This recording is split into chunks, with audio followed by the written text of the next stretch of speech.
Example આપેલું છે 4x² - 15x + 9.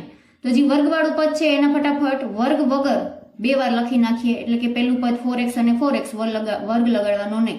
હવે જે અચળ પદ અને પેલા પદનો ગુણાકાર જે આપણે મધ્યમ પદનો ભાગ પાડતા એવી જ રીતે 9 4 36, 36ના એવા બે ભાગ પાડો કે જવાબ વચ્ચે સરવાળો કરતા 15 આવે. તો 9 4 36 ના બે કેવા ભાગ થશે? તો કે 12 તેરી 36, 12 અને 3 નો સરવાળો 15 થાય. તો જે બે ભાગ આવે છે એના બેના છેદમાં લખી નાખો. અડાવડા થાય તો ચાલે, 3 અહીંયા અને 12 અહીંયા થઈ જાય તો ચાલે. નિશાની બે માં કઈ રીતે મૂકવાની? તો અહીંયા પ્લસ છે તો અહીંયા જે વચ્ચે નિશાની છે એ બંનેને આપી દેવાની. ઉપર નીચે છેદ ઉડતા હોય તો ઉડાડો. તો હા, આમાં ઉડે છે 4 તેરી 12, આમાં ઉડતા નથી તો પૂરું. પેલો અવયવ છે અહીંયા વધ્યું x, નીચે વધ્યું -3, આ પેલો અવયવ. અને બીજામાં કાંઈ છેદ ઉડતો નથી એટલે પેલો ઉપરનો ભાગ છે 4x - 3, બસ પૂરું, બે અવયવ.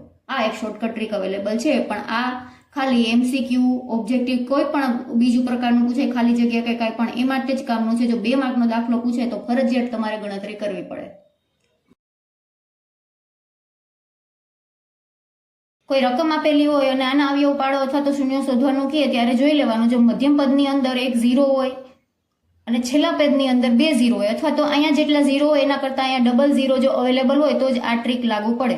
શું કરવાનું? અત્યારે એક 0 ને અને અહીંયા 2 0 ને ભૂલી જવાના, એટલે અહીંયા ગણવાના 24 અને અહીંયા ગણવાના 5. 24 ના એવા ભાગ પાડો કે બાદબાકી કરતા જવાબ 5 આવે તો એ બે ભાગ છે, 8 તેરી 24, 8 માંથી 3 જાય તો 5 વધે. શોર્ટકટ ટ્રીક, પેલું પદ છે એ 2 વાર લખો વર્ગ વગર, એની નીચે જે બે ભાગ પાડેલા છે એ લખો. નિશાની કઈ મૂકવાની? તો કે બાદબાકી છે તો અહીંયા જે નિશાની છે એ મોટા પદને, બાકીના એની વિરુદ્ધ. અને હવે અહીંયા જે સ્ટેપ છે એ યાદ રાખવાનું છે, અહીંયા જે 0 કાપી નાખ્યો તો એ હવે અહીંયા મૂકી દેવાનો છે બેયમાં. તો આપણા બે ભાગ થઈ ગયા x - 80 અને x + 3, આ બે અવયવો આવી ગયા.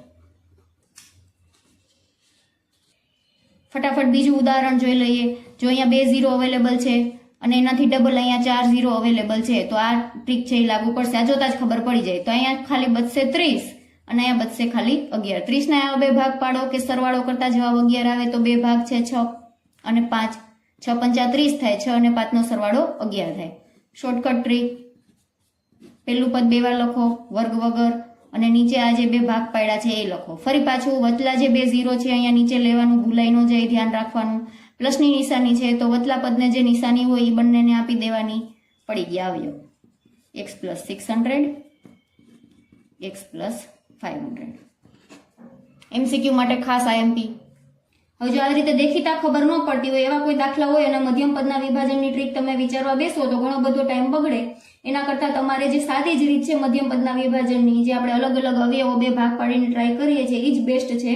એના જેટલી વધારે પ્રેક્ટિસ કરશો એટલી ઝડપથી તમને અવયવ પાડતા આવડશે. એટલે આની કોઈ પણ બીજો શોર્ટકટ રસ્તો નથી. તમારે ફટાફટ પ્રેક્ટિસ કરી અને વધારેમાં વધારે પ્રેક્ટિસ કરશો એટલે અવયવો પાડતા જાતે જ આવડી જશે.